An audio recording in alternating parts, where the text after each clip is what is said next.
many years from now, would you be willing to trade all the days from this day to that for one chance, just one chance, to come back here and tell our enemies that they may take our lives, but they'll never take our freedom?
Welcome to Anti-Tyranny News Radio here on UCY.TV. Thank you for joining me this evening. Going to kind of dive into one article here that's kind of, well, let's just say good news. This one was out of Forbes, and it is Nebraska just abolished civil forfeiture. Now requires a criminal conviction to take property. And for those don't really follow, there's been a lot of civil forfeiture without any type of even charges brought up against people, let alone a conviction. And it says here, Nebraska Governor Pete Ricketts signed a bill on Tuesday that eliminates civil forfeiture, which allows law enforcement to seize and keep property without filing charges or securing criminal convictions. The bill, LB 1106, passed the unicameral legislature last week by, by a vote of 38-8. Civil forfeiture has ensnared a wide swath of victims in Nebraska. A Peruvian passenger once had $14,000 seized during a traffic stop. Only after the local chapter of the ACLU intervened was he able to recover his cash. Last year, a federal appellate court upheld forfeiting more than $63,000 in savings from a decorated Air Force veteran, even though he was never charged with the crime. The newly signed law provides sweeping reforms. First and foremost, Nebraska now requires a criminal conviction to forfeit property. The accused must be convicted of an offense involving illegal drugs, child pornography, or illegal gambling to lose their cash, vehicles, firearms, or real estate. Nebraska joins just 9 other states that require criminal conviction as a prerequisite for the most of all forfeiture cases. Following North Carolina and New Mexico, Nebraska is now third state largely without civil forfeiture. In addition to the criminal conviction requirement, LB 1106 also enacts new reporting requirements for seizures and forfeitures, which that should always be in place. But the legislation introduced by Senator Tommy Garrett does not rectify the state's incentive to forfeit property. Back in 1984, Nebraska voters approved an amendment to the state's constitution that allocates 50% of drug forfeiture funds to law enforcement, with the other half directed to the schools. Since 2011, agencies have received over $3 million in forfeiture proceeds under state law, according to a recent report by the ACLU of Nebraska, significant amounts of money have been seized through the state system from people who have never been charged with a crime. Nebraska's motivation to police for profit remains unaltered by LB 1106. Only another constitutional amendment can change that.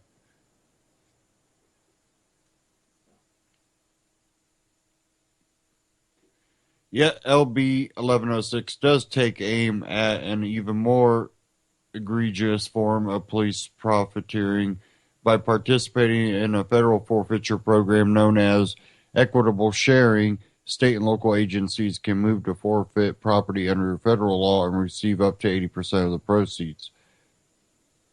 Tempted by the higher payout, police and prosecutors routinely turn to equitable sharing to federalize forfeiture cases. Between 2000 and 2013, Nebraska law enforcement collected more than $48 million in federal forfeiture funds. A report by the Institute for Justice found a separate investigation by the Washington Post that identified 889 cash seizures from people who were not charged with a crime and without a warrant being issued that were conducted in Nebraska since 9/11. To curtail equitable sharing, LB 1106 bans state and local agencies from transferring seized cash and property under $25,000. The new law does allow transfers to occur if the property was physically seized by a federal agent, and if the person who had their property seized is subject to a federal prosecution. The only other state that currently restricts equitable sharing is New Mexico, though its anti-circumvention limit is set at $50,000. Although Nebraska's reform is not as sweeping as New Mexico, it will still go far in protecting property from unjust takings. Data analysis by the Institute for Justice found that in 2013, out of all property seized under equitable sharing in Nebraska, 78% were under $25,000. In fact, half of all seized assets were valued at under $6,035. LB 1106 comes at an opportune time facing budget cuts. The Justice Department temporarily suspended equitable sharing last December, but unfortunately decided to revive the program in late March. Civil forfeiture is one of the most serious assaults on due process and private property rights in America today. IJ's Legislative Counsel Lee McGrath said in a statement, today's decision to abolish civil forfeiture will ensure that only convicted criminals and not innocent Nebraskans lose their property to forfeiture. And again, that was out of Forbes.com.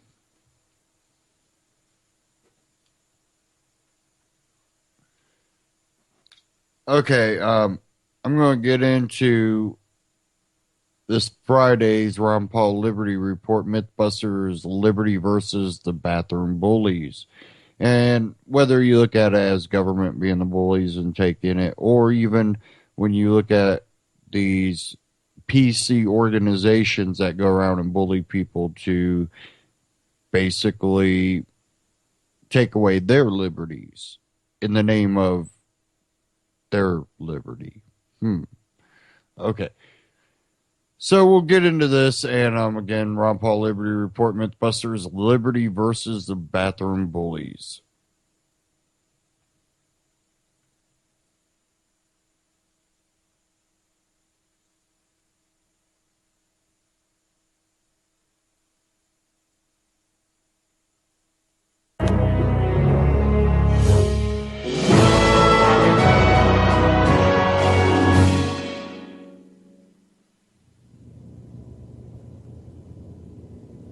Hello, everybody, and thank you for tuning in to the Liberty Report.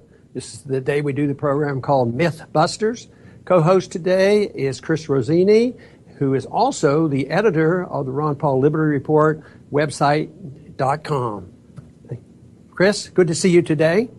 Good morning, Dr. Paul. Great to be with you. Good. I imagine there's a couple myths that we can deal with, misinformation, confusion, It seems like that's all I hear about it during the presidential campaign. So I guess you found a few for us this week. Yes, I did, and we'll start with the most bizarre. As we know, cultural Marxism, political correctness is running wild across the country, and apparently there's a new branch that we can, jokingly call bathroom correctness. And I saw reported on TargetLiberty.com this week some really interesting news that there's actually a government website in Washington, D.C., where people can go to it and report private businesses that don't offer gender-neutral bathrooms.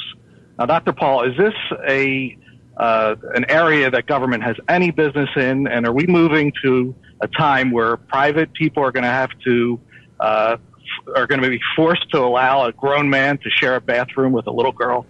Well, it is if you have rejected the whole notion of common sense. If you throw common sense out the window and simple morality, then I guess you can come up with anything. No, it's absolutely ridiculous. And if you're a federal official, you should say, well, I wonder where this is in the Constitution. Oh, yeah, I'll read Article 1, Section 8 and see if it has something there about gender neutrality. And what does gender neutrality mean? You know, I spent a lot of time in medicine, and I happen to have studied and practiced gynecology. You know, I had trouble finding this gender neutrality. You know, there is a difference. You know, it's emotional and physical, and I had no trouble screening my patients, and nobody complained, and the patients were quite happy. So this whole thing is nonsense. But it boils down to where the myth is that property ownership is not a civil liberty, and this came out from the law that was passed in 1964, which has, bit me a bit because even though I wasn't anywhere close to voting for that, I agreed with those who opposed it because they said it would undermine private property. And that's exactly what it did. It did some other good things like getting rid of government-mandated discrimination and Jim Crow laws and these sorts of things. But then to say that, private property was not a protection. And so they sort of put the nail in the coffin of dividing up social, personal liberties with economic liberties, and that there was no such thing as private property.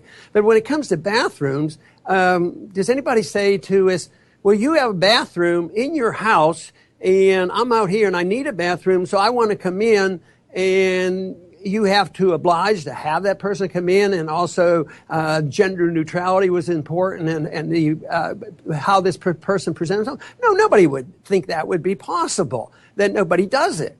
But when it comes to a public ownership of anything else, there's no such thing as private property. It's publicly owned. It's dealt by the public, and somebody else will decide, what liberty means. And liberty to many people under these circumstances mean that they can do what they want. So they come along with these arbitrary problems and discrimination and say, we are going to discriminate against the large majority and say that certain men can go to the bathroom with little girls. It just makes no sense whatsoever, and it's so unnecessary, too, because all they have to do is recognize the fact that private property is a civil liberty, and the ownership of the bathroom ought to be able to determine, just like he determines who uses the bathroom in his own house. But this is where liberals and do-gooders and socialists say, oh, no, property is the property of the common good.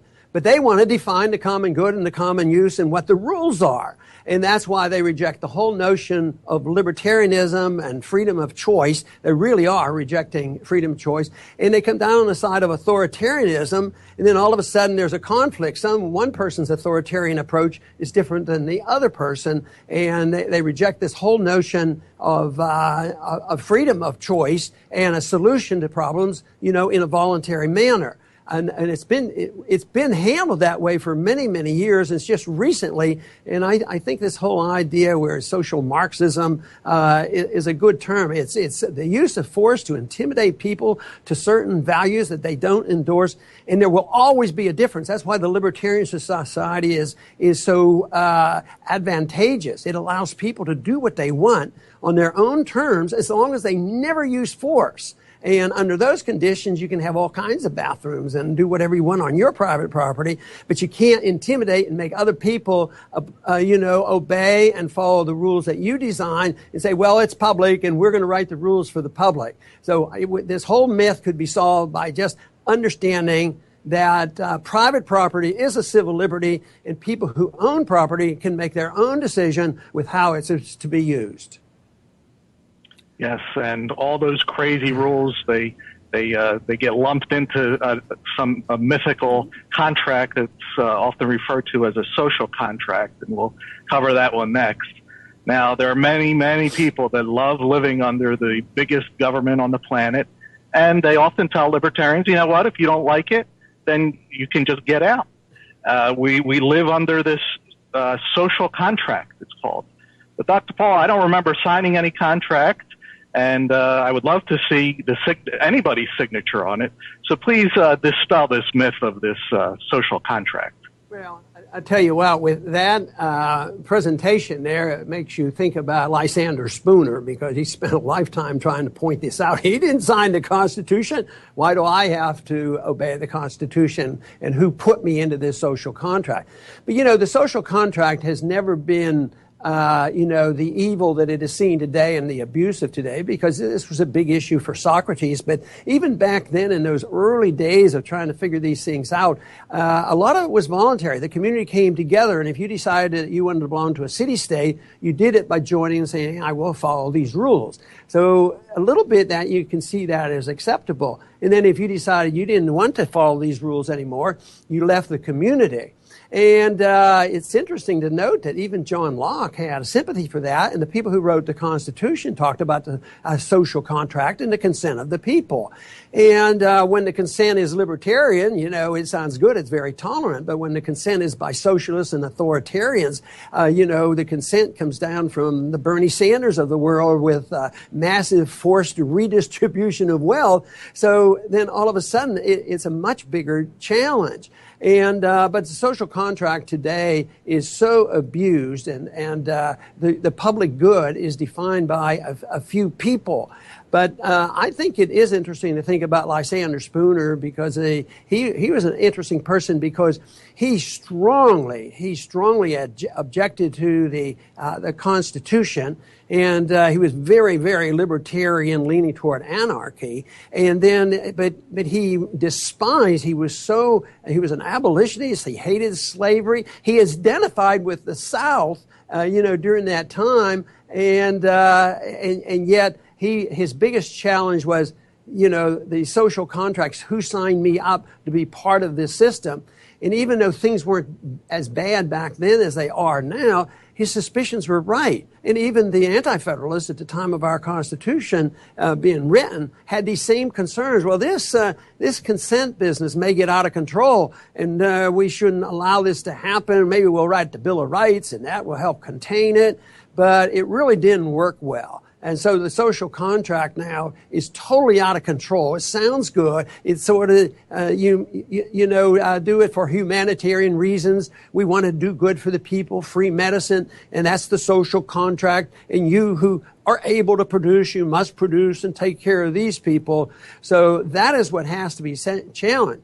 But the only social contract that I think I would endorse is the voluntary contract, purely so, without any official government. And this could be the individual ought to be able to have a social contract with themselves. If he honestly earns his own property, he ought to be allowed to just mind his own business. But the social contract could even be a lot larger. You could have a small community and say, well, if you want to live into our condominium or whatnot, we're going to share certain things. And that could be a form of a social contract, but it would be just an ordinary contract. And you wouldn't have to be bogged down with the term of social contract, which means obedience to somebody's notion of how you have to sacrifice yourself for other people and why you have to endorse the tax code and the redistribution of wealth, which leads to, guess what? the people who are in the driver's seat, like the very wealthy, get to write all the rules and all the tax codes and get all the bailouts, promote all the wars. So the social contract today is a total disaster, but the basic principle of voluntarism is quite different. It's interesting that if you read closely what Socrates said, he believed that if you join, you should stick to their guns. As a matter of fact, Spooner even said, while the Constitution is in place, just for public order, he would obey it. But he believed it was wrong and would lead to a disaster. He was absolutely right. So the principle of social contract should be challenged, but it also means that we all should look into and study and understand it and have the alternative, what kind of a contract we should have. And I like the contract that brings people together where they commit and say they will not use aggression against any other individual. And believe me, that type of a social contract would work out pretty well. Today, the myth is the social contract that we're being used is totally abused and should be repealed. Yes. Next, Dr. Paul. Today is April 22nd, and it's a major religious holiday for those who worship the government. It is Earth Day, and that leads into our next topic. Apparently, many Americans go to work every day to have their earnings extricated from them and handed over to the UN, to a specific UN climate agency. And this is just one of the many, many, many boondoggles that Americans fund. And there's news that Republican Senator John Barrasso from Wyoming is threatening to cut this funding to this UN climate agency. Now, before getting all excited, we should look into the reason as to why he wants to cut it. And his reason is he wants to cut this funding to the climate agency because this agency recognizes the state of Palestine as a full member. Dr. Paul, where do you start with this one? Well, the myth is why even deal with United Nations and give it credibility? We should take the constitutional position, the practical position, and one of the idiocy of some of the social contracts that we have is say that we shouldn't be there, and that should be the issue, and the funding should be cut. So we would agree with them on that. But to use this as a tool to go ahead and reemphasize a foreign policy tip point, that we'll go after the Palestinians because we were asked about that in the presidential campaign. Are the Palestinians a people? Well, last I remember reading about it, I heard that Palestinians have been around for a few years. But no, are they a people? They're not to be considered a people. Now, the interesting thing is this has ramifications that are much more than people realize. Because, after 9/11, if anybody cared to read what the motivation might be, other than the fact that they hated us because we were free and prosperous, and read, wonder what bin Laden had to say about 9/11. He said, well, there's 3 reasons why we're bitter. You went and put military troops on our holy land in Saudi Arabia, and we don't like that. For 10 years, you've been bombing an Arab Muslim country, Iraq, and killing a lot of innocent people to hundreds of thousands. We don't like that. And we think you unfairly punished the Palestinians. That was a major issue.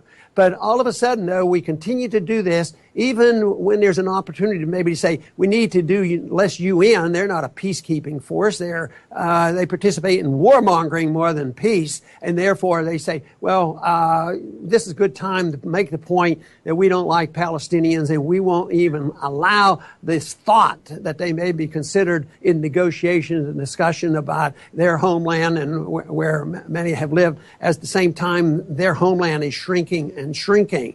So the myth here is that the UN deserves any credibility and that they actually bring about good things. It's used, for certain things. The first use of the UN, as I recall, was getting us involved in the Korean War. Our Congress didn't declare war, but the UN declared war, and of course that led to a disaster, and it continues to be a problem for us. So this is something that we should continue to address and realize that we don't need these international organizations like the United Nations, and that they do a lot more harm than good.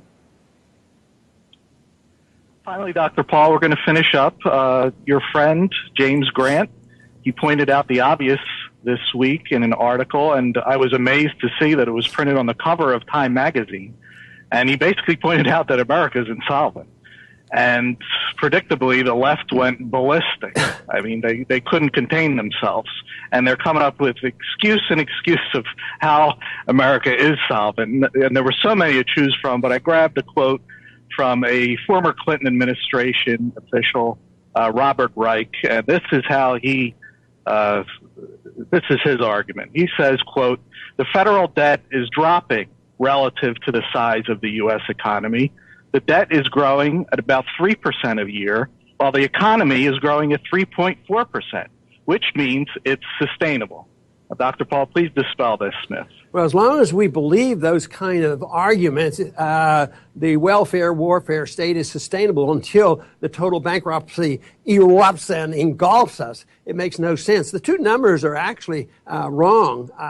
Because the debt is not measured by the national debt. That's just a minor part of it. It's the unfunded liabilities, which are so much greater. We owe almost $20 trillion on a national debt, but there's $210 trillion of unfunded liabilities, which is the real debt. But the other thing is the GDP numbers make no sense whatsoever. They claim that the GDP is growing. Well, if the GDP was growing and things were so well, why are so many people angry? They're angry in this election cycle more than ever before because there are a lot of people hurting and there's a lot of imbalances and there's too much debt. I mean, the country, just because we can print money doesn't eliminate the fact that we're insolvent, just like Detroit is insolvent, as well as Chicago and these other cities. But we can paper it over for a while. But the GDP is a fiction because if the government prints money or spends money and runs up debt, the GDP goes up. So if they build more weapons for war, the GDP goes up. So you buy tanks and planes and bombs and drones and send them around the world, causing a lot of trouble and destruction. The GDP goes up because we built those things, and they don't shrink it because the stuff is destroyed, but never helps the people here in this country. Also, they claim there is no price inflation. Well, there's plenty of price inflation. There's going to be a lot more, and they want more.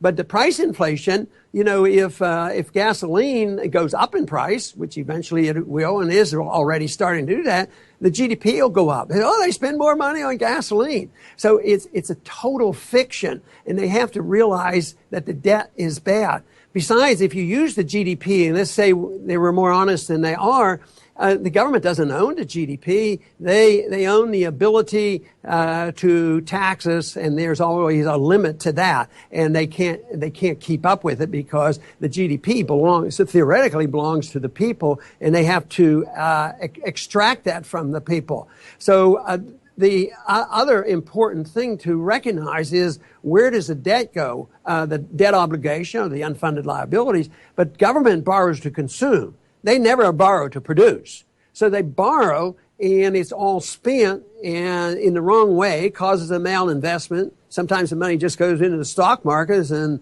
Wall Street benefit. And that'll all represent, a part of the GDP. But government money, the money that the government gets, is used for consumption.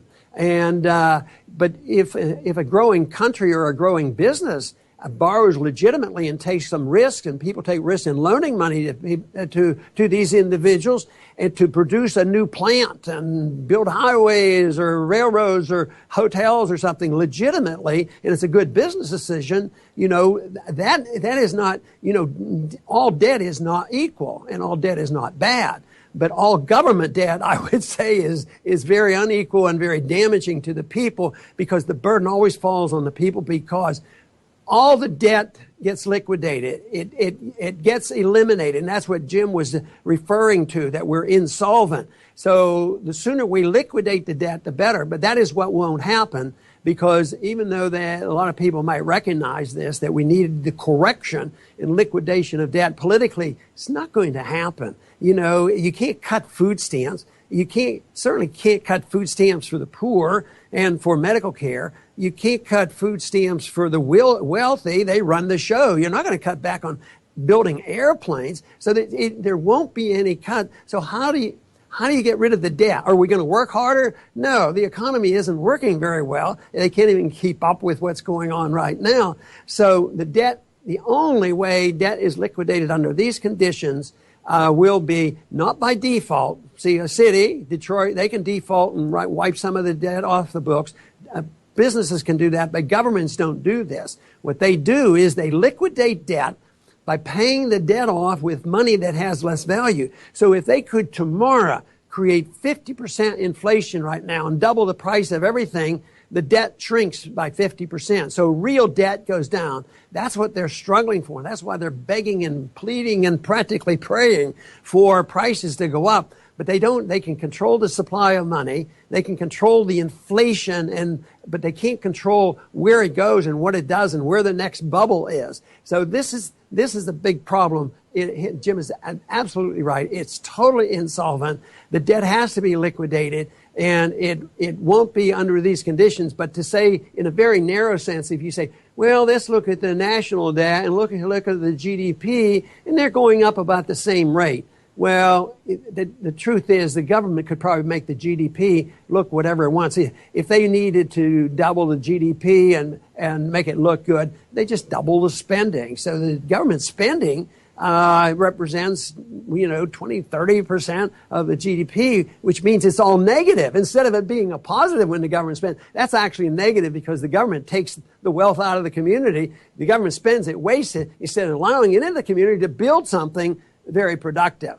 So there's indeed a myth here that says that ordinary debt, the national debt, as long as it grows at the same rate as GDP, everything will be all right. That's pure deception. It's bad economic policies, and it will continue the process that we're locked in on now. So things aren't going to get much better until it's recognized that this thing is going to come unglued, it's going to break down, and you will see the liquidation of debt, which will by that time be much more painful than we have seen in a long time. But Chris, I want to thank you once again for being with us today on Mythbusters. It's great to have you. Thank you again, Dr. Paul. Wonderful. And I want to thank the audience for viewing today, and I hope you come back soon to the Liberty Report.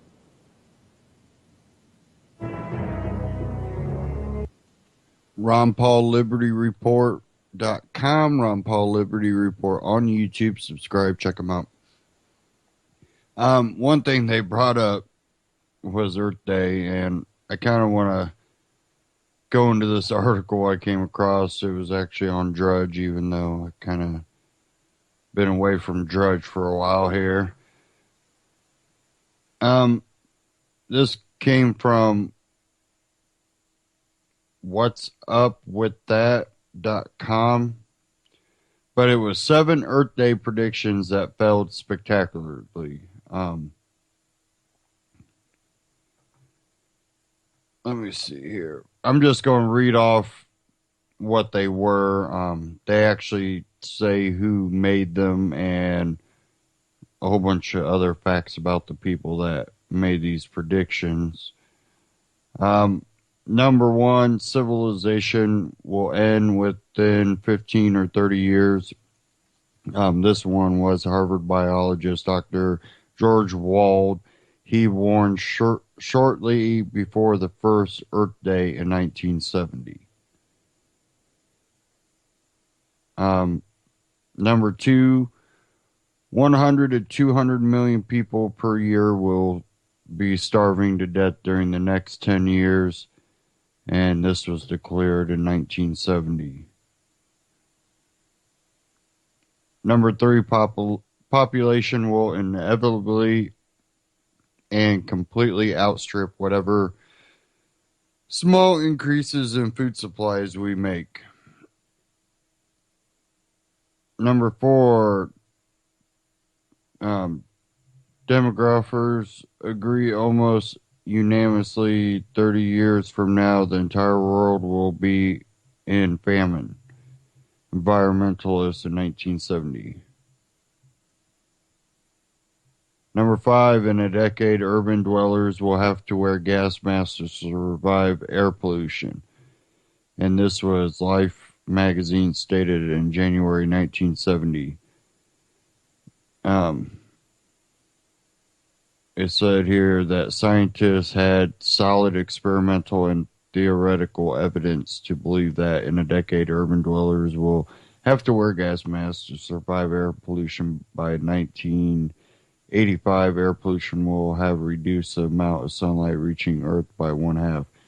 Despite predictions, air quality has been improving worldwide. According to the World Health Organization, air pollution has also sharply declined in industrial countries. Now, you might be able to make that claim about China, which over-industrialized parts of China.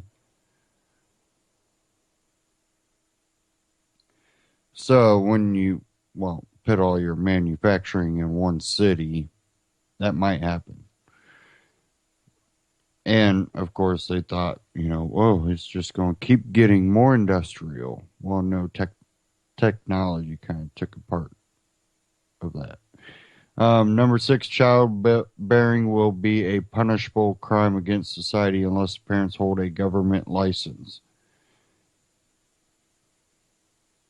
Well, I guess we're probably trying to eventually work towards that.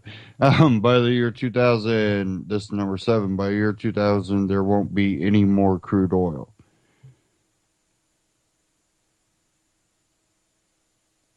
And that looks like that was it. But that was on the front of Drudge 2, titled 7-Day Earth Predictions That Failed Spectacularly. Okay.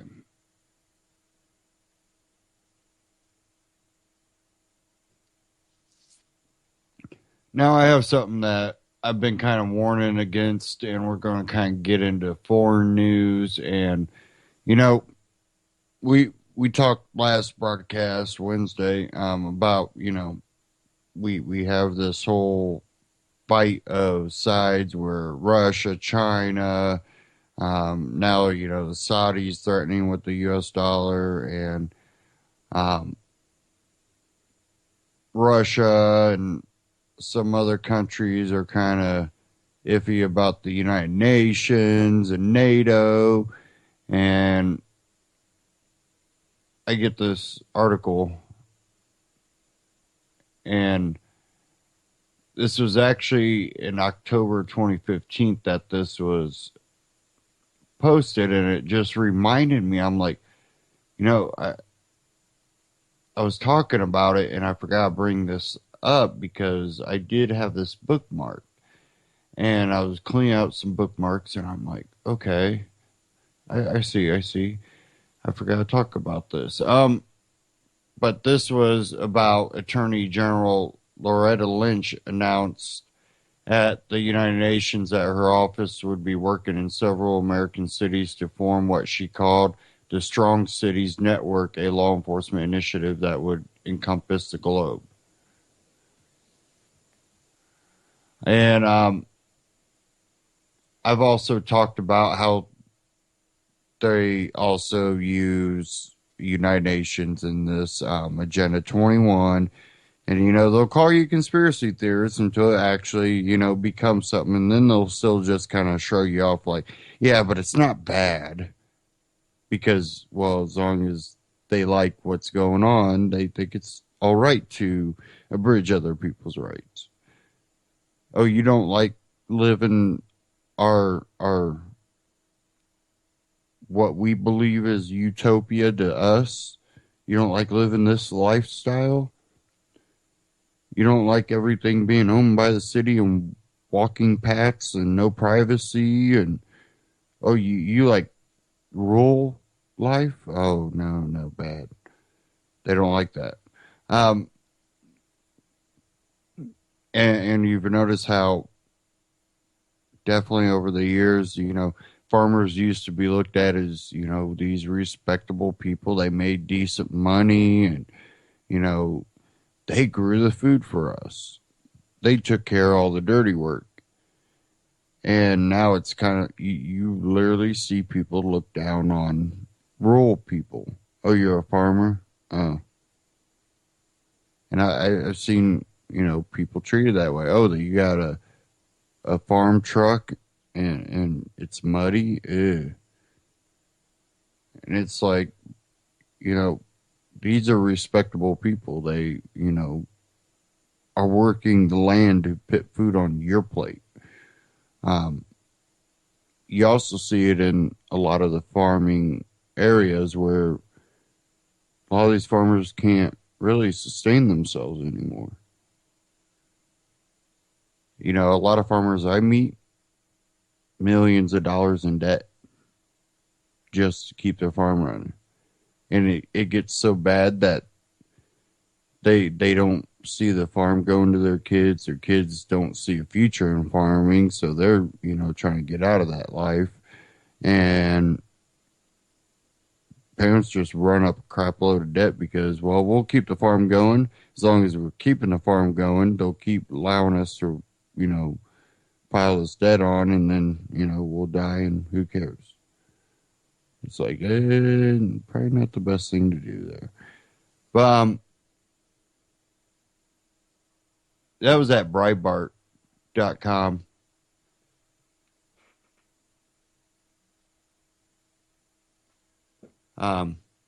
Go check it out. Obama administration and UN announced global police force to fight extremism in U.S. Give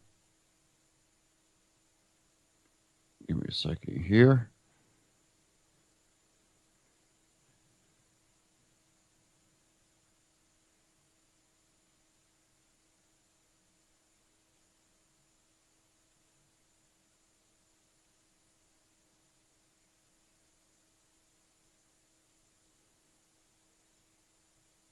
If this will work.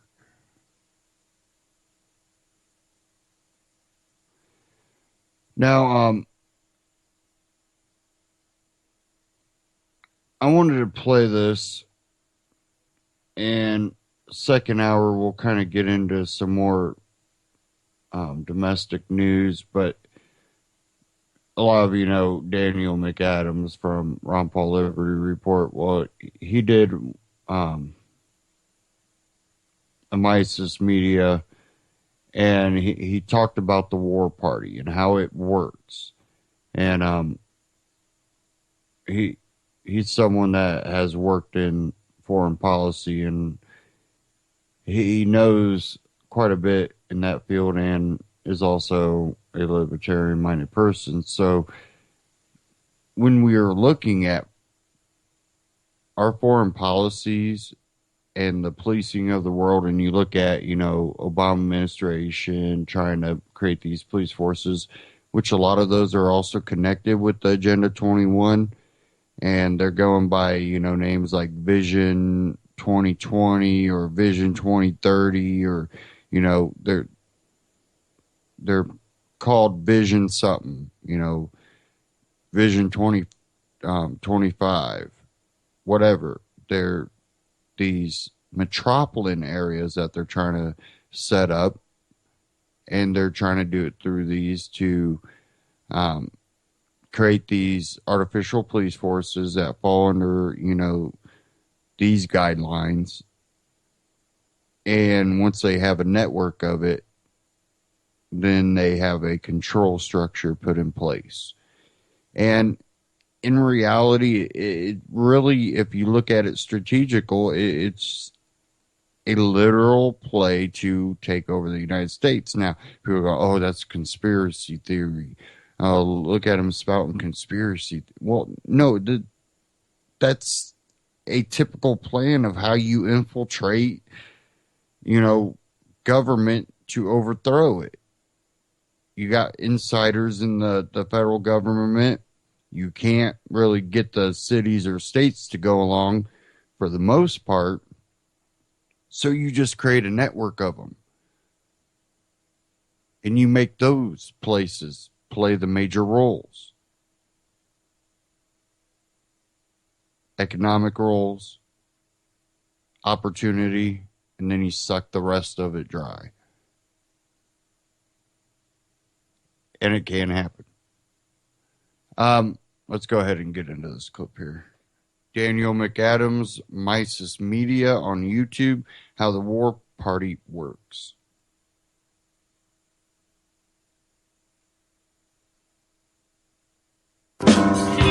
Our guest this weekend is my old friend, Daniel McAdams. Daniel is executive director of the Ron Paul Institute for Peace and Prosperity, and someone I've known for many, many years, having worked with him in Congressman Ron Paul's office. So as you might guess, we are talking about foreign policy this weekend. Daniel will get us up to date on what's happening in Syria, what's happening with ISIS. We will talk a little bit about Capitol Hill and the corrupting influence of the establishment and neocon lobbies on young and new members of Congress. And we will also talk a bit about the really phony distinction between economic policy, trade policy, and foreign policy, which, if you believe our founding fathers, are all interrelated. So stay tuned for a great interview with Daniel McAdams from the Ron Paul Institute.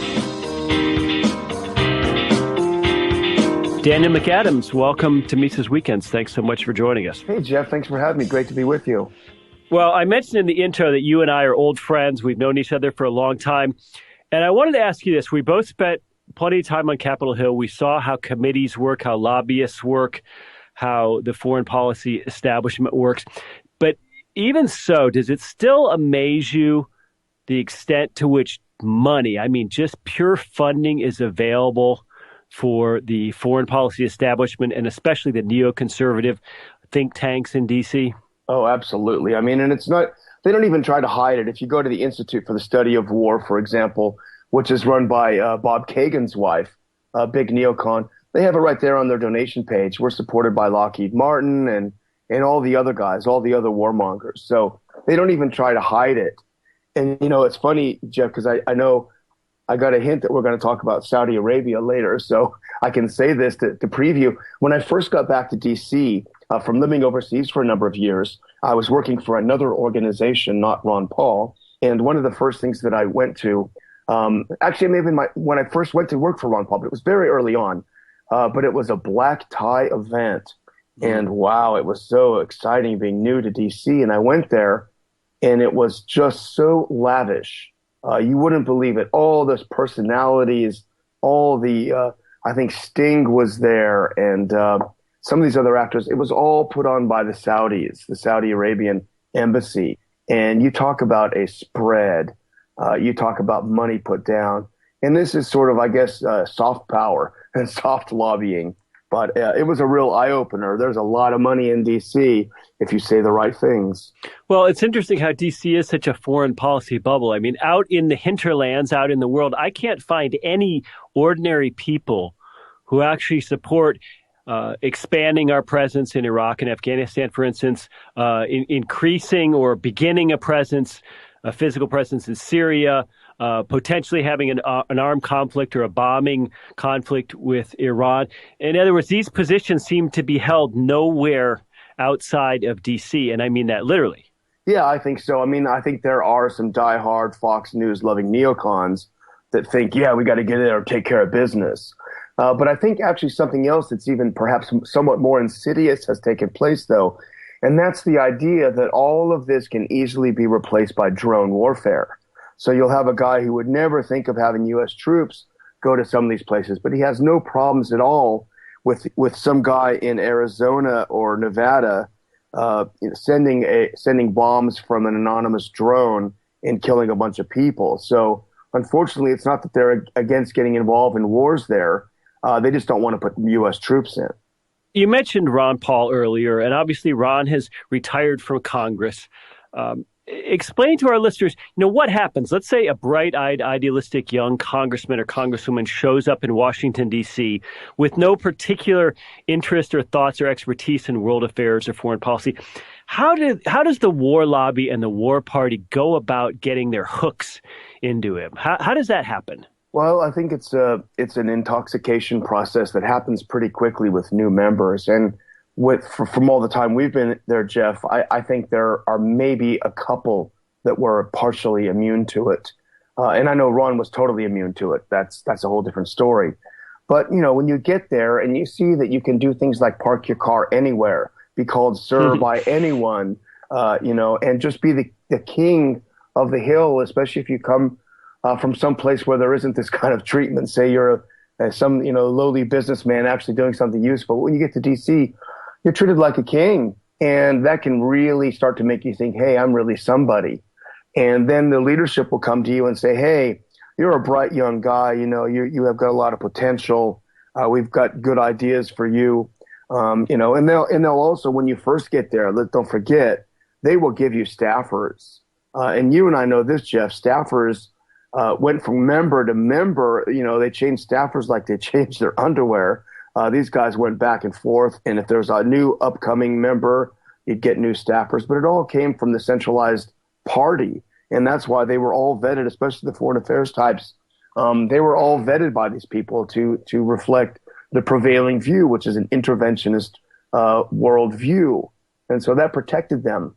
That protected the members and the leadership from having any challenges. Yeah, that's so true. I think people understand that as administrations come and go in Washington, most of the people who work at the administrative agencies remain. But what they don't understand so clearly is that as members of Congress and the Senate come and go, there's sort of a cadre of staffers that remain, especially in committees where the bill writing takes place. It's a huge problem. It's an industry unto itself. Let me ask you this. Looking at the Bernie and Trump phenomenons, there is some glimmer of daylight of a populist anti-war sentiment, perhaps in both those camps, in America first or bring our troops home sentiment.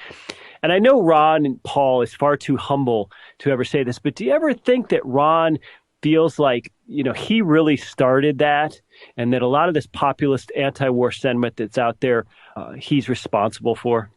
I think you're right. He would not jump up and say it, but I think he knows that it's certainly true.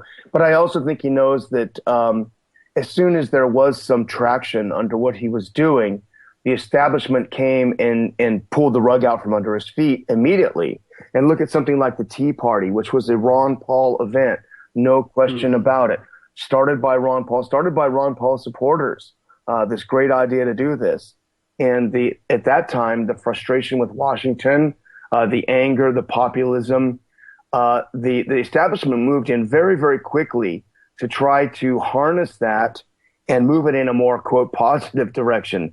So you had a bunch of Washington insiders coming up with organizations I probably shouldn't name, but to divert all that energy into them. And pretty soon, what did you see? Some of the core of what Ron Paul is about was just simply gone. It was completely sent to the gulag. No more talk about ending the Fed. No more talk about a non-interventionist foreign policy, an end to foreign aid. No, it just became, waste, fraud, and abuse, and this kind of general, too much taxes and things. So they were able to do that, but I don't think the sentiment changed. People still had it, and I think that Trump and Sanders, to a degree, are tapping into that. They understand that that's out there, and they're tapping into it, unfortunately, without adhering to some of the views that Ron had when he ran. Let me give you an example of what I mean. It seems to me that a significant percentage of Americans now view the Iraq War and our invasion and occupation of Iraq as a mistake, as a blunder.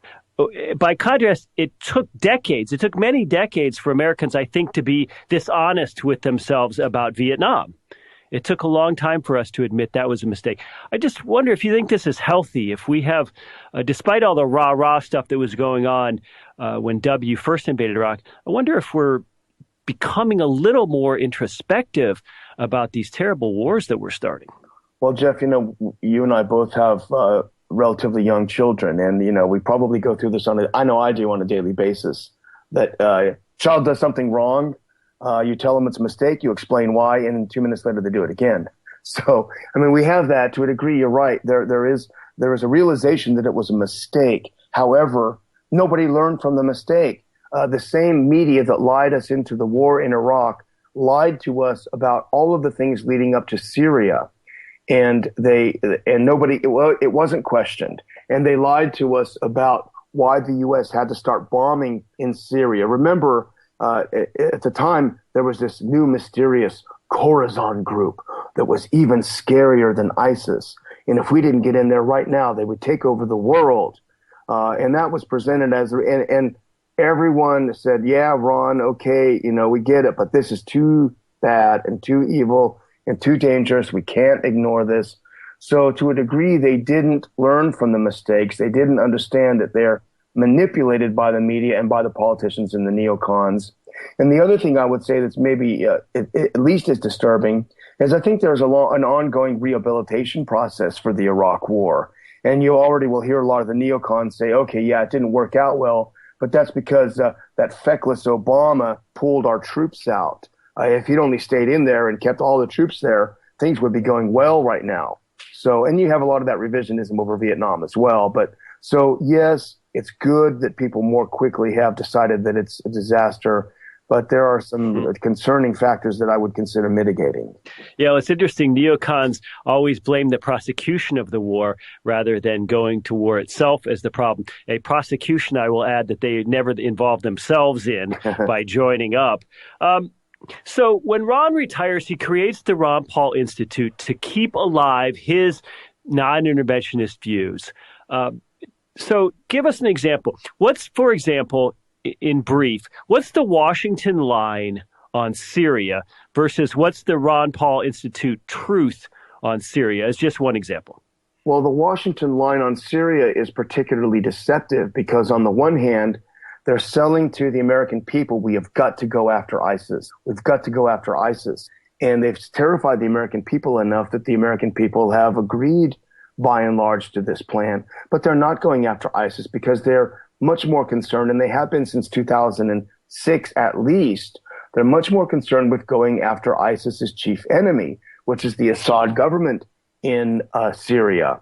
And that's been ongoing. You know, back in 2006, there was a U.S. embassy cable back to the State Department in Washington outlining the different ways that the U.S. could undermine and overthrow the Syrian government. And one of them was to help ramp up the threat of Islamic extremism to show that the Assad regime is not as powerful as Syrian citizens think, and thereby undermine confidence in the government and hasten the fall of the government. So the U.S. has been in this game for a long time.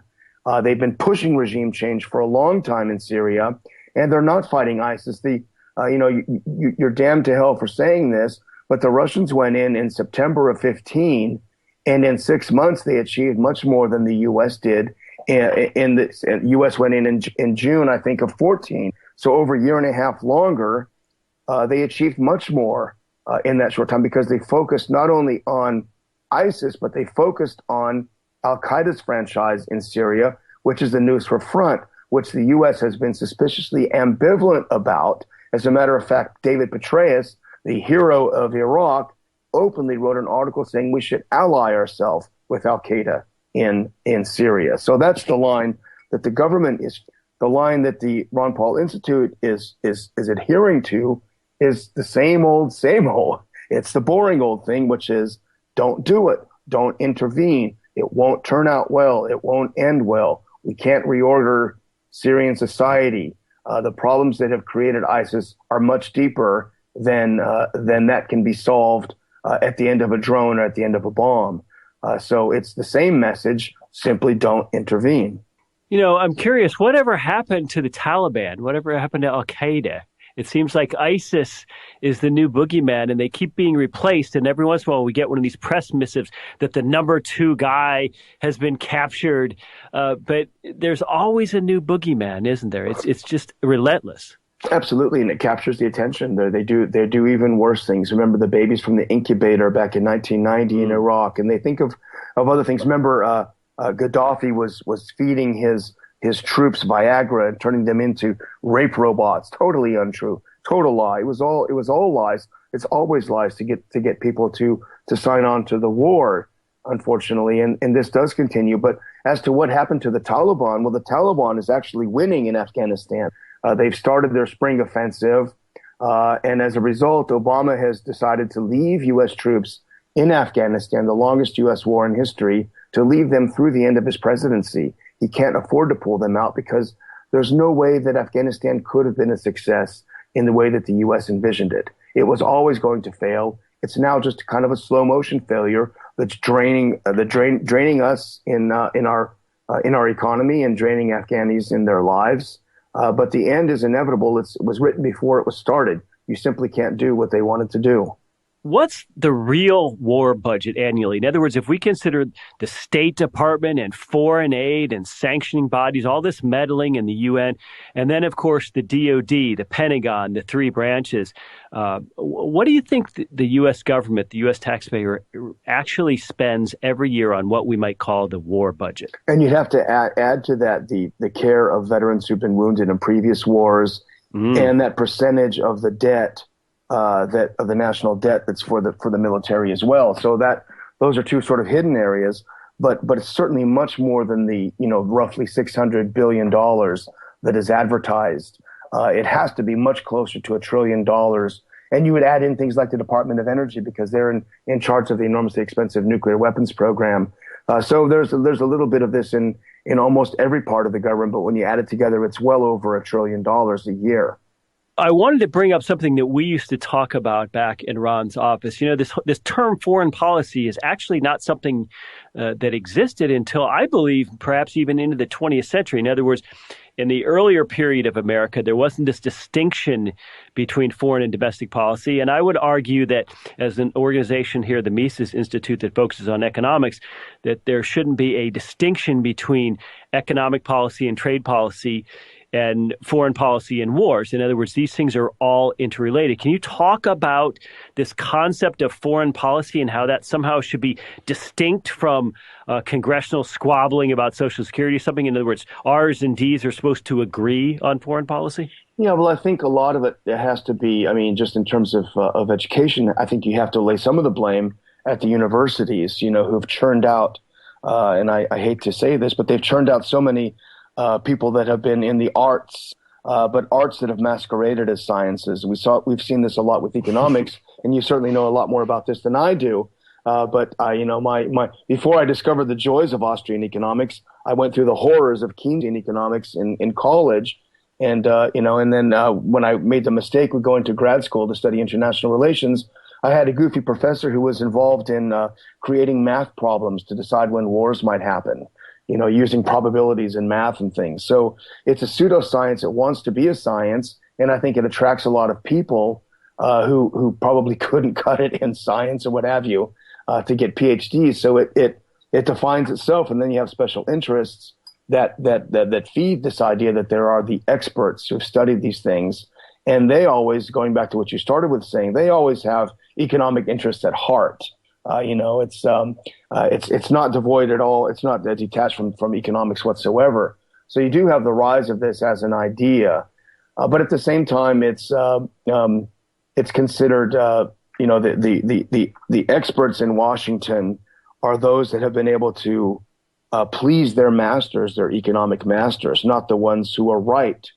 Can you imagine if you're an investment advisor? And every single investment you advise your client is wrong, or if you're an attorney and you lose every single time, your reputation suffers. But if you're Bill Kristol and everything you predict turns out the opposite, you're still on ABC, you're still an expert on Fox News, you're still there all the time. So it's hard to figure out. You don't have to be right. You just have to say the right things. When we look at the 20th century, especially the second half of the 20th century, it was very much a period of globalization and centralization, and some of these world bodies came out. Obviously, the League of Nations gave birth to the UN, but now we have things like the IMF. Of course, we have NATO, we have the Eurozone and the EU. We have various trade agreements like NAFTA. The irony is that we've been told, Daniel, that democracy was going to lead to less conflict and fewer wars. And it hasn't turned out that way, has it? In other words, centralization and globalization hasn't made us more peaceful. No, it hasn't. And I think it's because of the attraction of empire. The U.S. Well, I would go back even to the rise of the so-called conservative movement. And this was, I think, it decimated the last chance in America for a non-globalist, non-interventionist foreign policy. The rise of the progressives in the late teens and 20s, presented, certainly with Wilson, the idea that the U.S. had a duty to remake the world in a certain way. And, they had the reaction among the old right, and certainly up to, the Taftian Republicans. And I think the rise of the National Review Republicans and the very Stalinist idea of the purge, those who thought differently the globalist conservative movement were purged from the movement. That was incredibly destructive in terms of intellectually. You know, people were sent to the intellectual gulag for breaking these rules. We all know people like Joe Sobran. You can't even mention his name anymore without going to some camp somewhere. But you know, it's the problem with the destruction of the idea of an America first, or of a non-interventionist foreign policy. And unfortunately, I mean, fortunately, we are seeing, you know, with the Ron Paul campaigns, and even to a degree with what we're seeing with the populist uprisings now, we're seeing a return to that, but we're not seeing a credible leader who can put it all into a sort of a neat intellectual package for people.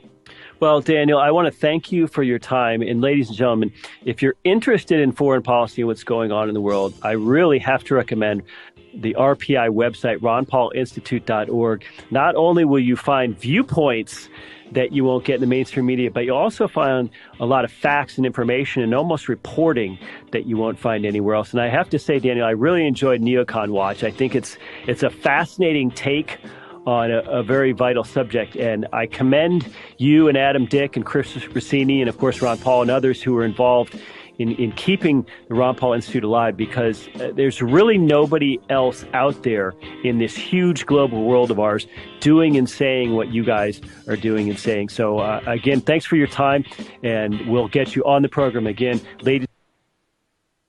Mises Media on YouTube. Subscribe, check them out. They always have really, really great interviews with many leading libertarian talking heads, for lack of a better term.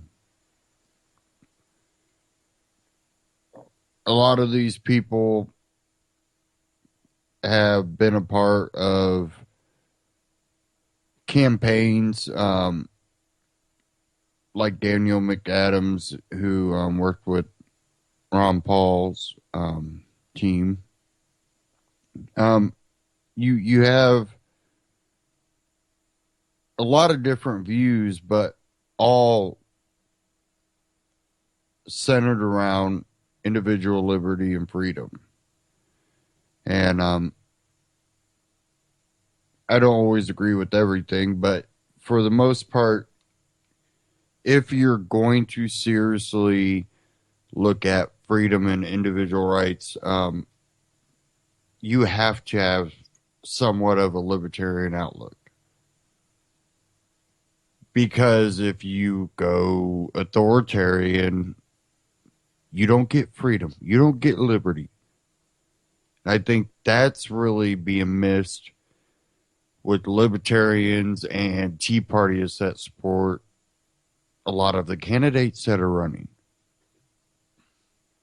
Even on the left, the people that claim they want freedom and liberty aren't supporting people that are going, hey, we're going to give you liberty and freedom.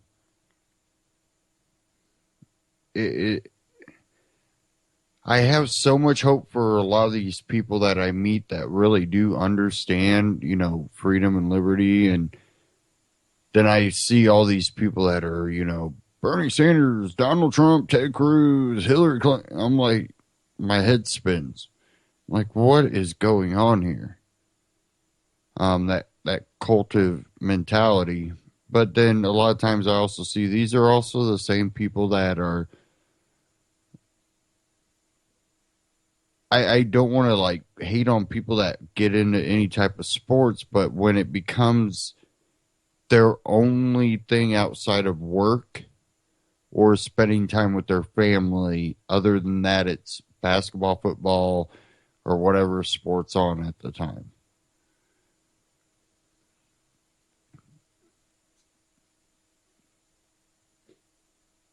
And that worries me, because that leads to that cultive mentality where, you know, you're a fan of this team, you're a fan of that team, but it's all about sports, and everybody agrees it's all about sports. And I run into that so much. And of course, it is going to be more prevalent in the inner city, because when you don't have outdoor activities other than a walking and bike trail, when that's your outdoor activity that you have the option of doing. Other than that, it's a museum or a play or a restaurant or something where you're not outdoors involved in just nature.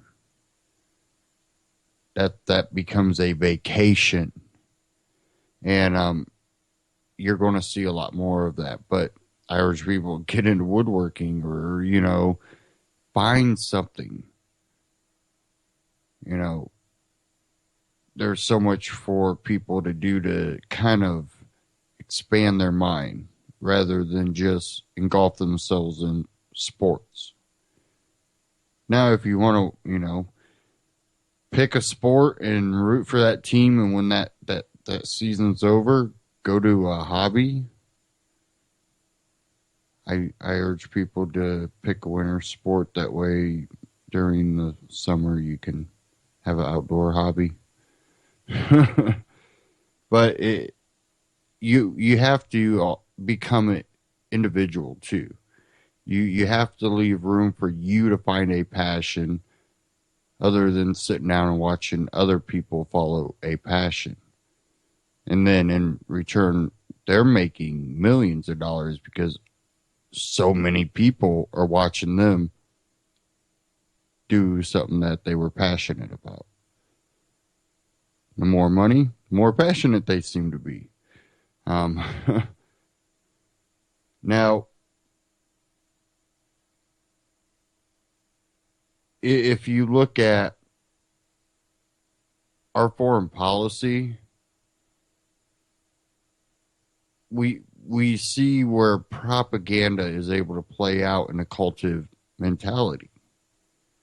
And, even some of us were slightly affected by it during 9/11. You just wanted to know why it happened, what happened, and who we should, go after.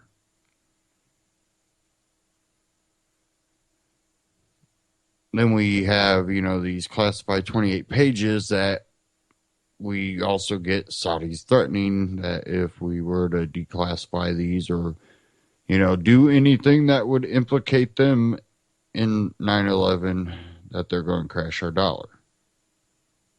In short.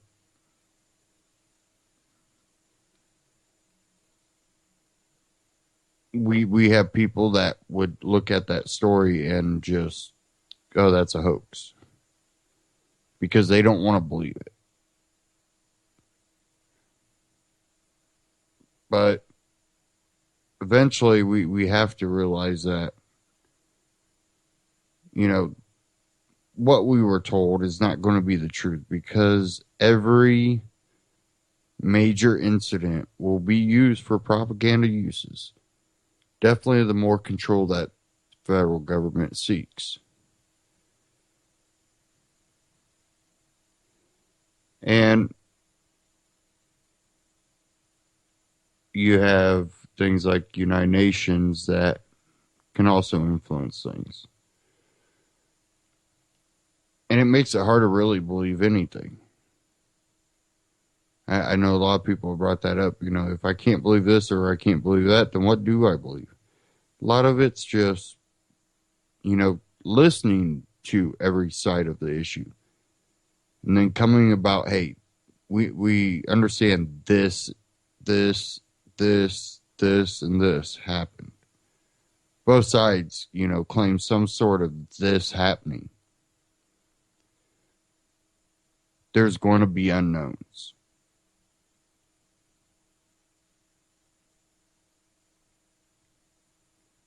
And a lot of times, those unknowns are going to play into both sides. There's going to be incidences where both sides were doing things that were not the smartest. I think it's up to the individuals to recognize these things and have the ability to look into these things. And I think censorship by governments or a lot of these social media groups kind of hurt the free of that information. Now, you know, we've had things like the Donald Trump page where, you know, it's a threat to him. That's not, you know, a bad thing. Facebook didn't want to take that page down. But we've seen other pages and other people that have been censored for their political outlooks. And they weren't, you know, calling for violence. So you have to, and they claimed it was their algorithm, which maybe some of it could have been. But I have a hard time believing all of it was. It seemed very targeted to certain groups. So it's hard for me to look at it as it was an algorithm problem. But nevertheless, it's one of those things that we have to try to keep information flowing. Not threats flowing, but information flowing. Threats and stuff should be taken for what they are.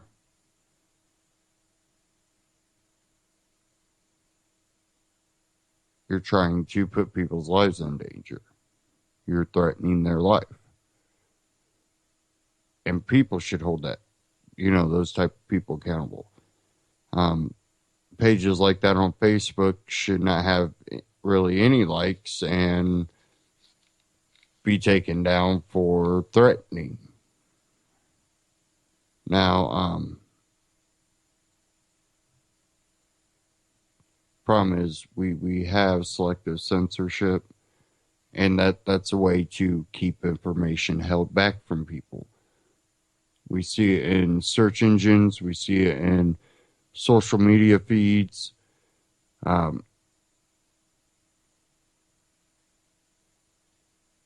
It becomes to a point where we have to look at a lot of these more encrypted networks and stuff to really get information flowing that's not being censored. Because if everybody's connecting on social media and really all the news they get comes from a news feed, we have to figure out better ways to reach them. You know, one thing is networks like UCY, and, you know, UCY on TuneIn app. Check it out. But I think that we need to create a platform that would encompass the world where people would want to come, and it completely be not centrally controlled, kind of like a Bitcoin, but a network set up like Bitcoin was, but for social media in a way. So there wouldn't be any central control. I don't know, you know, it becomes one of those things where it goes beyond my knowledge in creating those type of networks and encryption. But I think that if you can do something to that point, it would make it hard for censorship to come into play.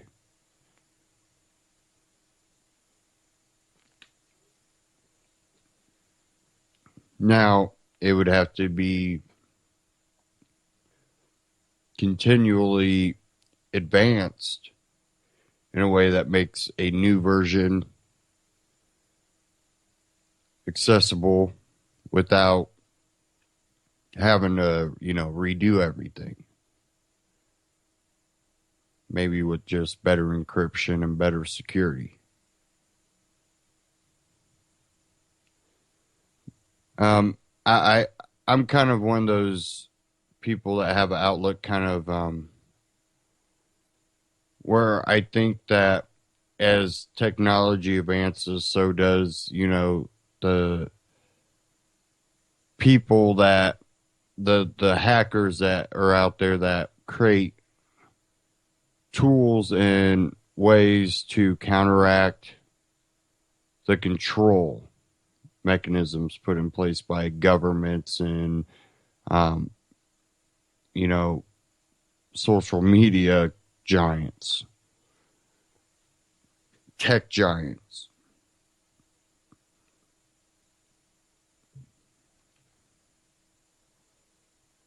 Okay, if I can find this, I wanted to cover this.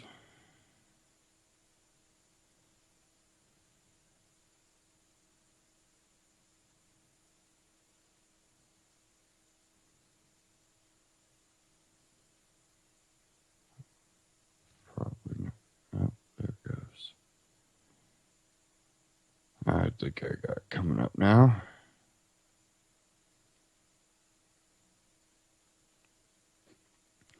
Now, we always talk about Trump, Ted Cruz, Hillary Clinton, Bernie Sanders, and we forget sometimes about third parties like the Libertarian Party,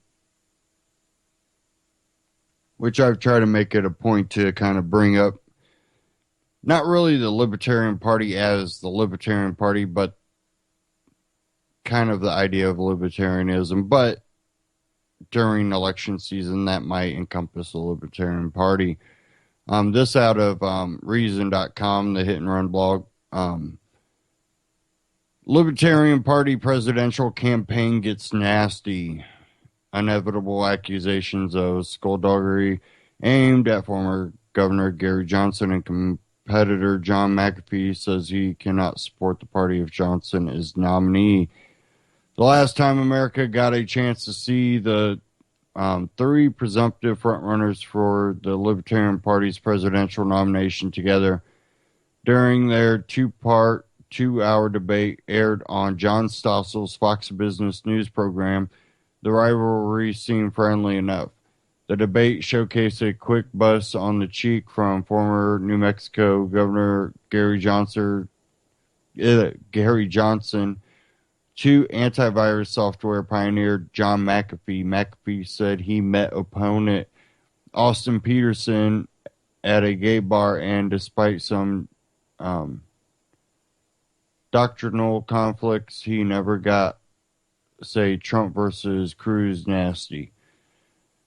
Lately enough, especially on social networking sites like Facebook, where so much political chatter happens these days, intra-libertarian disputes have gotten more heated. Both McAfee's camp and that of Austin Peterson, founder of the Libertarian Republic Movement news site and former producer of Judge Andrew Napolitano's former Fox Business show Freedom Watch, have floated accusations of naughty skullduggery against Johnson's campaign. It seems to have started with McAfee himself, who had been painting himself as a happy new convert to the party and someone who intended to stick with it for the long term, announcing that he would not stick with the party if Johnson were its nominee. Nothing and no one will change my mind on this, he wrote in a post that appeared on Facebook. McAfee did not then and still has not himself publicly stated his reason for feeling this way about Johnson, more on which later. Within a few days, Peterson's camp also on Facebook floated stories of Johnson campaign operatives playing some dirty-ish tricks, including sneakily offering to pay off campaign operatives from rival campaigns to either jump ship or just sit out the process. Johnson's campaign was also accused of renting every available room in the Rosin Center where the convention is held in an effort to prevent delegates from other campaigns finding lodging during the party's nomination convention in Orlando in May. Finding supporting specifics that might verify these accusations has proven difficult, and none of the public accusers have had much to offer. I was led to and communicated with one Nevada delegate who preferred not to be named, who did say the Johnson campaign offered him a free room if he promised to support Johnson, but he declined to provide names and other potentially corroborating details, and no one offered room. And one offered room does not equal a scheme to scoop them all up. Another prospective delegate who also did not want her story public spoke of someone close to the campaign offering her a professional favor if she swore fealty to the campaign, but no hotel room. On Facebook, both Peterson and later McAfee's vice presidential pick, Jude Wise, most famous in the libertarian world for being the movement's unofficial glamour photographer at prominent events, who can see many of his quite stunning shots, comprising a video he made to promote the McAfee Wise campaign and its slogan, "Let Life Live," have been hit with doubters asking them to provide some proof. Wise initially replied with another long Facebook post which said, among other things, that in the political world, when you want to get something done, you don't want traced back to you. You do it with 3 degrees of separation and wink, wink, nudge, nudges. People in politics spend significantly more time trying to make sure their actions aren't traced back to them than they spend actually getting it done. Wise told me in an interview that while he's still confident that the tales he's hearing from sources he declines to name back him up, if you are looking for stuff officially done by the Johnson campaign, you are looking in the absolute wrong direction. Nothing is done officially by the Gary Johnson campaign in this regard. Everything is done either through PACs or through other people's names as far as hotel rooms go. A lot of communication is just done either by 2nd or 3rd degrees of separation. He stresses he thinks it's not so much the actions he suspects them of performing that bothered him as that they are doing it in a shady manner and don't want people to know about it. Peterson and Wise both seem to believe the accusations are true from my communications with them, but it's not publicly clear why they believe it, though they certainly imply that they've been given inside scoops not available to us. Johnson campaign media, Mavin, Joe Hunter gave this official denial via email. The hotel room claim is pure fantasy. We have exactly 2 rooms reserved at the convention hotel. Amazing how someone can make something up, post it on Facebook, and create an issue. That's the story here, not hotel rooms. Now, we know that they would do something shady if they're going to do something shady and not do it direct. We know that stuff happens in politics. You can read the rest of the article at reason.com. Libertarian Party presidential campaign gets nasty. Go check it out.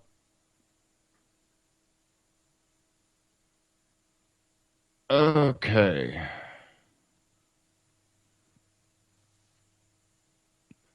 Wanted to cover a couple here. I don't have the one article in front of me.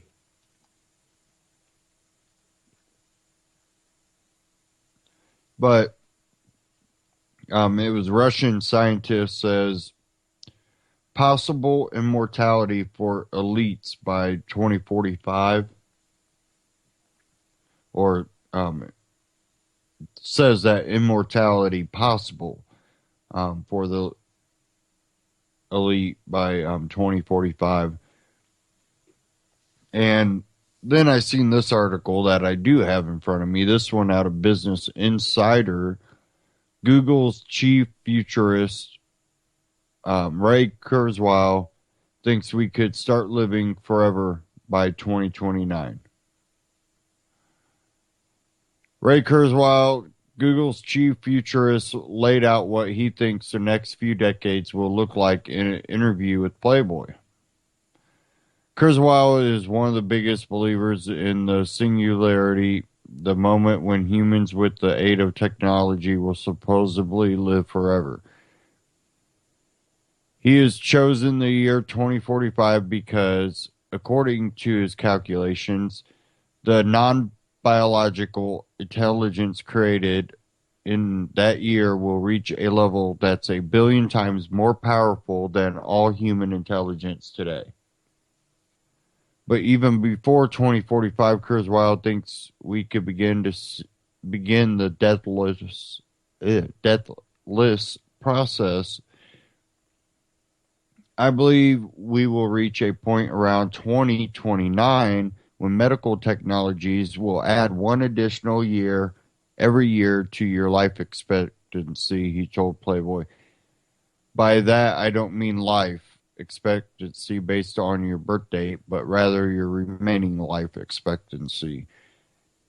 A lot will have to happen in the next 30 years to make that a reality, but Kurzweil isn't phased. He predicts that nanomachines capable of taking over for our immune system to fix problems like cancerous cells and clogged arteries and connecting our brains to the cloud will be available by then. He likens that change as the next step in our evolution. I see the Matrix written all over that. The same way our ancestors developed to use the frontal cortex 2 million years ago, the benefits, according to Kurzweil, will be significant. We will create more profound forms of communication than we're familiar with today, more profound music and funnier jokes, he tells Playboy. We'll be funnier, we'll be sexier, we'll be more adept to express loving sentiments. Kurzweil points to 2 advancements that that's already happened to support his futuristic claims. The first is the rate of technological advancement. His current Android phone is several orders of magnitude smaller, more powerful, and less expensive than the $11 million computer he used at MTI in the mid-1960s. Technology will only continue to get smaller, more powerful, and less expensive over time. The second is work being done at Joslin Diabetes Center in Connecticut, which has used biotechnology to turn off the fat insulin receptor gene in animals, allowing them to eat large quantities of food without developing diabetes or gaining weight. By hacking the human body, we can ditch millennia-old genes that serve no purpose and increase our lifespan significantly. It's yet to be seen if his plans will pan out, but Kurzweil considers dying before the singularity to be a failure on his part. So he adopted a strict diet with the hope of making it to 2045 and living forever.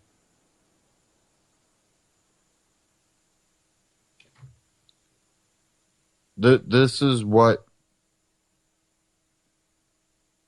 we have working to find a way to make their lives last forever. Do you think this is going to be for you and me? Do you think they're going to allow you to live?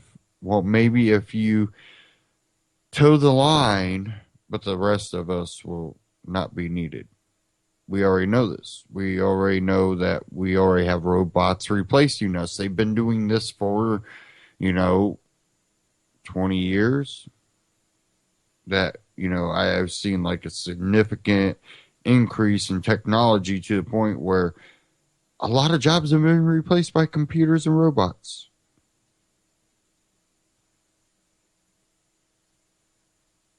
Size of companies have been reduced by new technology, even in computer programming, where now you don't need 3 people to do that job. You need one part-time person.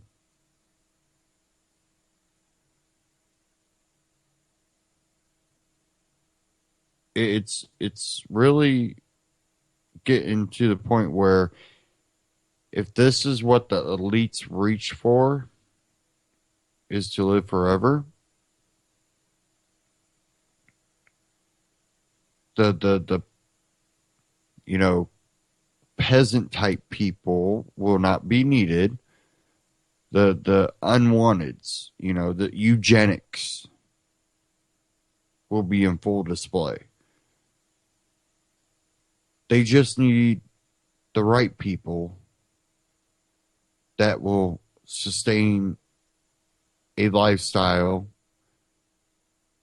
and won't they don't have to reproduce.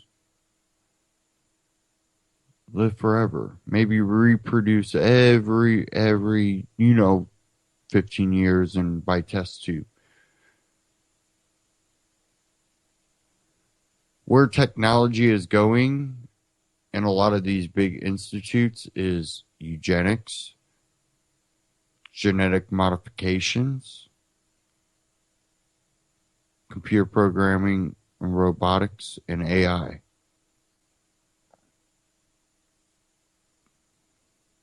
They are basically creating a system that too many people are going to be a problem for them.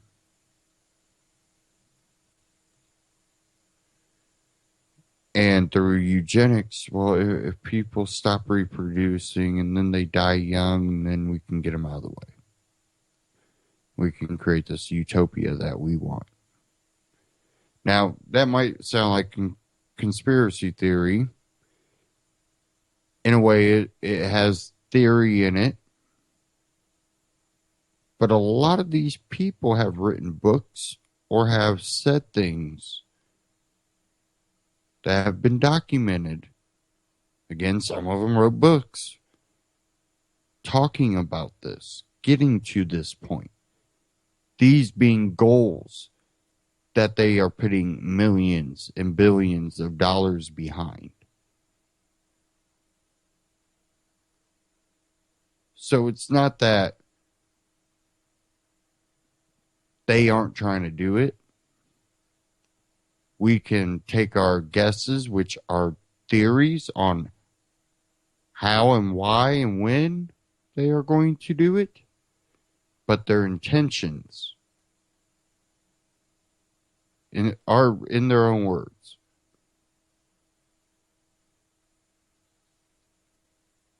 Now, there's our people that say they won't be successful because, they will end up doing something that enslaves them. But my argument always is, at what expense? How many people do they take down with them? And do we survive it?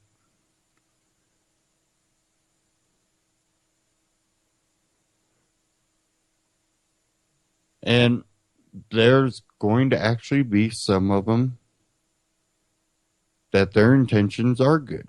They want people to have options. They want people to agree, disagree, get to live their life as they choose and not harm them. We just got to try to make sure those are the people that we support and are behind.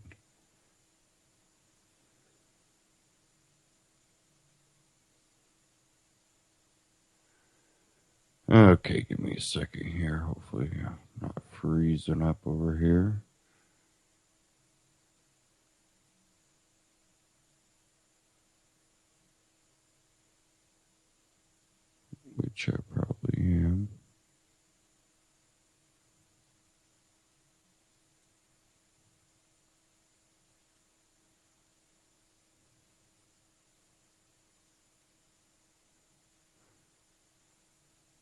Sorry, guys. It did freeze up here.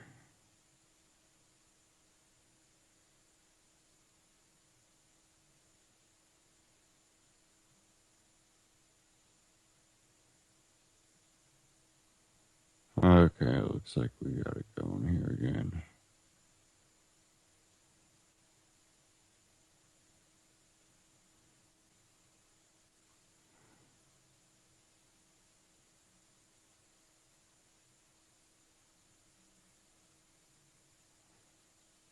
Okay, let me try to get all this back up here now. We should be good.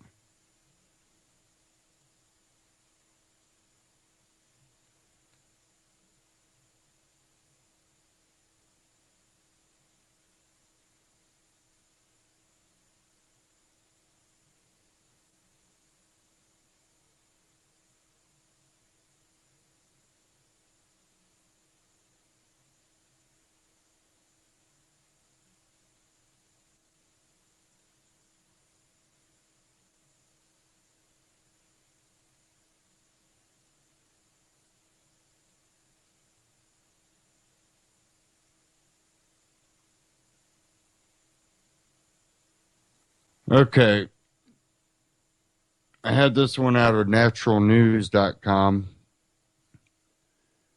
Former FDA Commissioner Margaret Hamburg named in massive conspiracy and racketeering lawsuit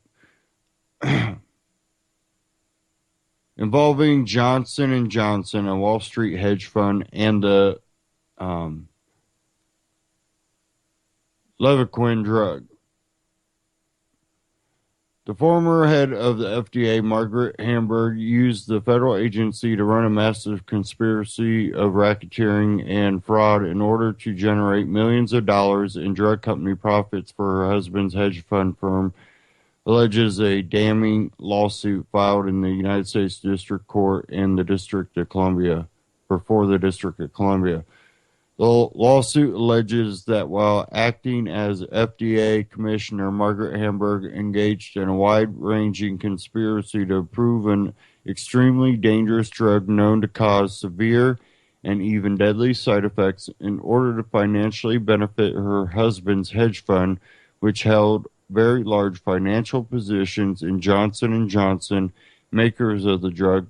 Defendants each and every one of them operated a criminal conspiracy at least between the years 2009 to 2015 to fraudulently suppress warnings about the devastating effects of Levaquin, says the complaint.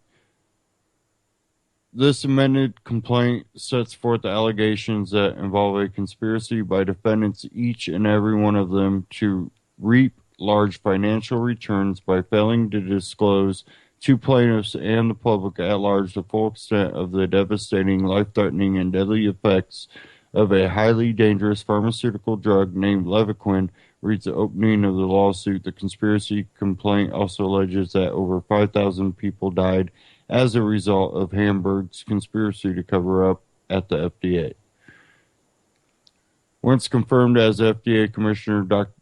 Margaret A. Hamburg acted as instrumentally that all defendants used to perpetrate their conspiracy and racketeering enterprise by having her act illegally and outside the scope of her authority as FDA Commissioner to suppress material information to plaintiffs and the public that Levaquin was inherently dangerous and in fact deadly.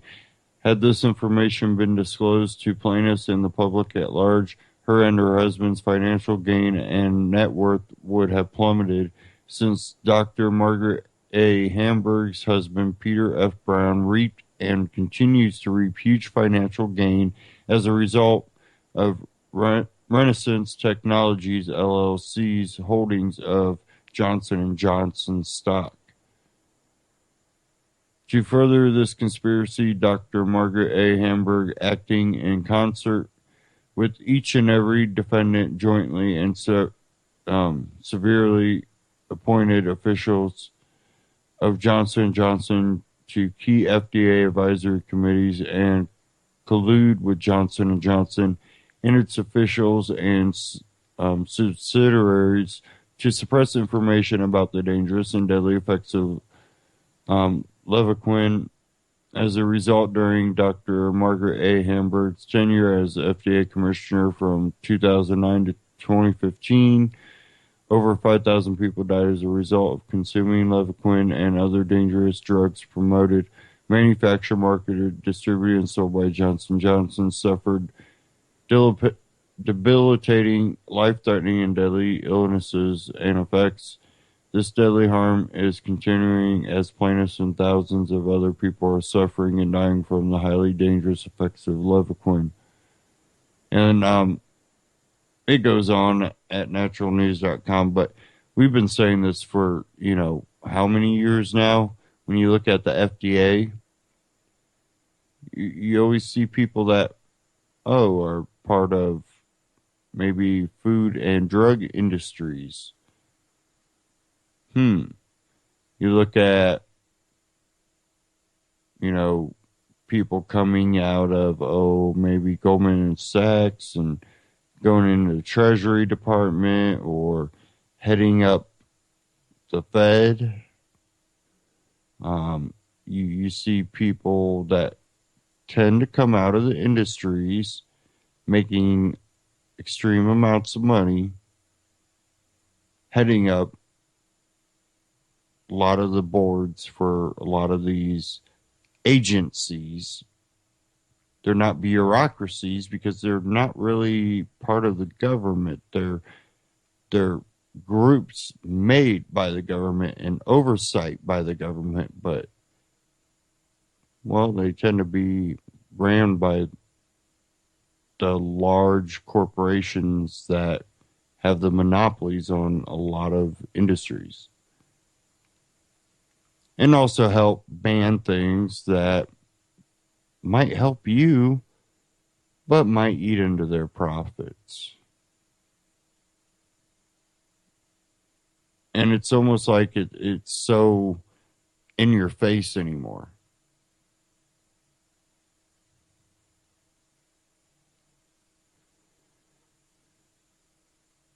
Okay, I think we'll have a little bit more time here. Yeah.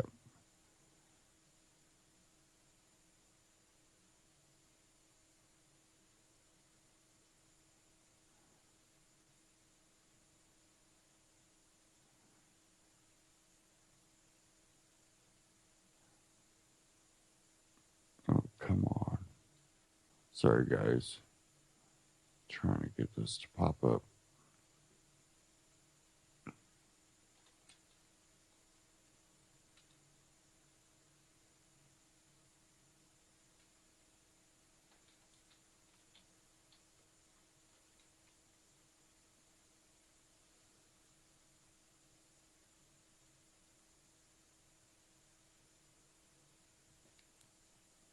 I think it's going to pop up for me, maybe.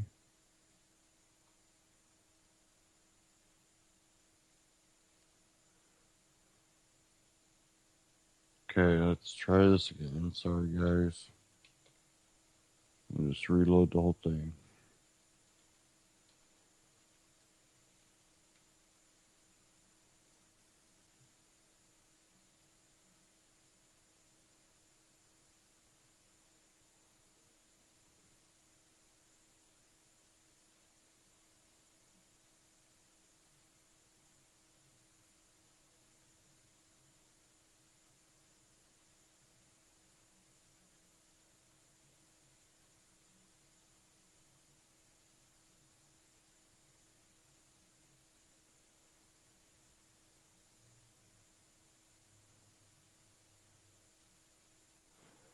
This article here from theantimedia.org.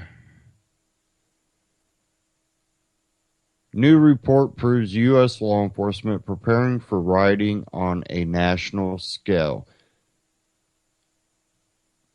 Fascism doesn't often sweep in overnight and take over some hapless nation's government. Rather, it gradually seeps into the cultural fabric, as is quietly taking place all around the globe evidenced by an upsurge in sales of riot equipment that has gone already largely unnoticed. A new report from analysis with industry research group Sandler Research forecasts the global riot control system market for the next 4 years, but beyond a burgeoning market to stupid ad, sorry.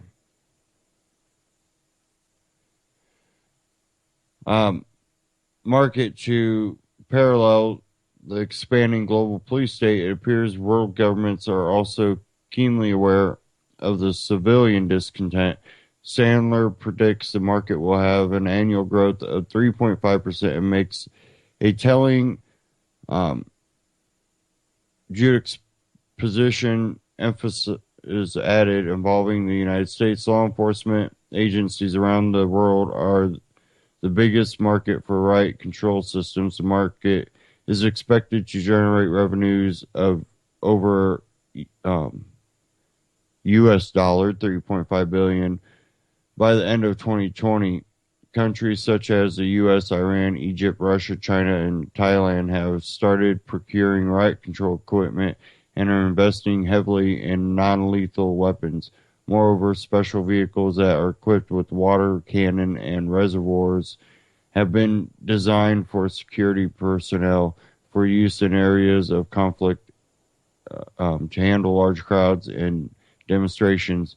Demand for such equipment is expected to rise during the next few years. Note the last sentences in truncated time frame. Specifically, the analysis continue in North America. The prominent markets are Canada and the U.S., and law enforcement agencies in these nations are being equipped with upgraded weapons. The militarization of the police department and other law enforcement agencies in the Americas has encouraged the use of advanced riot control equipment, while swaths of the country debate the finer points of which lesser evil should take the helm of the corporate plutocracy. Various U.S. law enforcement agencies have been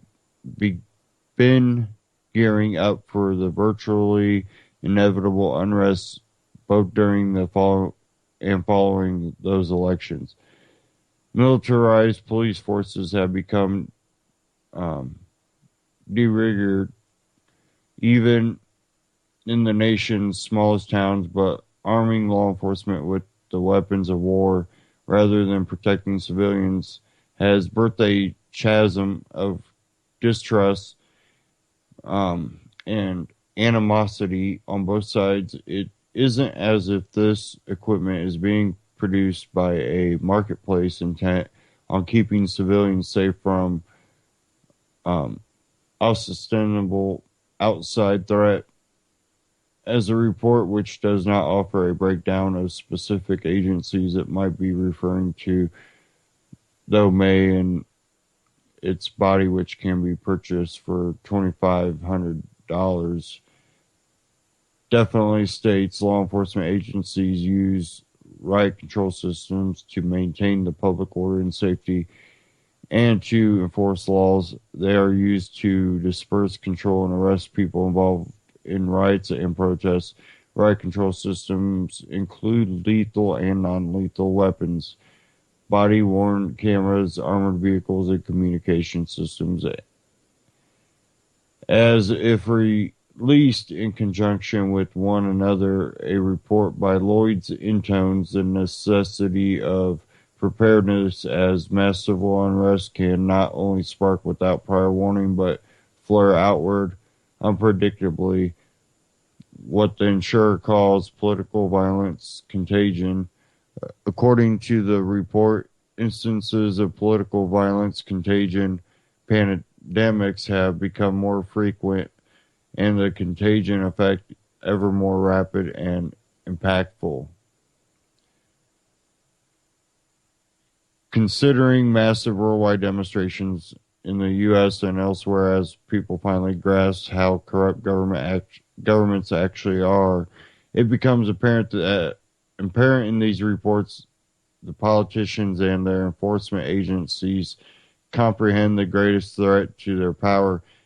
As caucuses and primaries fall into chaos and the city of Cleveland gears up for the Republican National Convention, voters and non-voters alike harbor greater disillusionment than ever before. Cleveland, whose police are currently under federal oversight following a Department of Justice probe that found a general pattern of brutality, plans to spend around $20 million to beef up security measures for the RNC, while part of the sum will focus on training personnel, expenditures, and the like. Vox reported 40% will be earmarked for equipment and supplies, including in part 2,000 sets of full body riot gear. Additionally, if non-ominously, the city has put out bids for, among other things, 24 sets of ballistic body armor, 300 patrol bikes, and more than 3.7 miles of interlocking steel barriers, all of which can be used to curtail protesters, according to Vox. Together, the reports paint a dire prediction, not as much for its illustration of a world in chaos, but for its intimidation. Authoritarian actors may act aggressively to quash even positive and peaceful change by the rest of us. And a lot of this, people claim to, over militarization is only training for what they believe is already inevitable. And I didn't understand that for a while. Like, they are planning ahead and they use everything as an opportunity for training.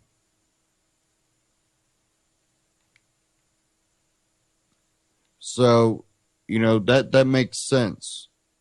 Plus, it's also a great conditioning tool. So if you have something that plays a dual purpose, it tends to work for their propaganda use and their conditioning and training to really become better at what they do. You see them use full riot teams and armored vehicles to go after, people that haven't done anything that requires a SWAT team to come after them.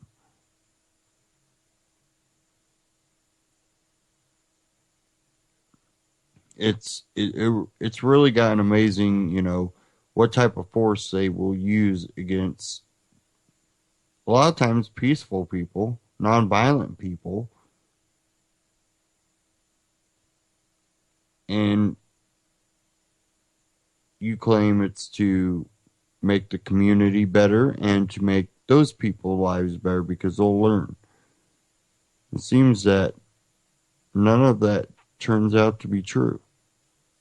Communities don't tend to get better with more police, nor do locking these people up for harmless crimes a lot of times. Nonviolent crimes, and they come out violent or, more actually criminal.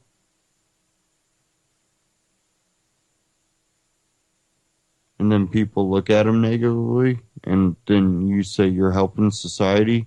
One of the people that really went up against the war on drugs that is no longer a candidate for this election unless you want to write him in, Rand Paul.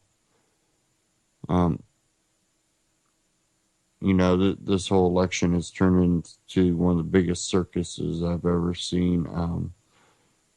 It's really amazing.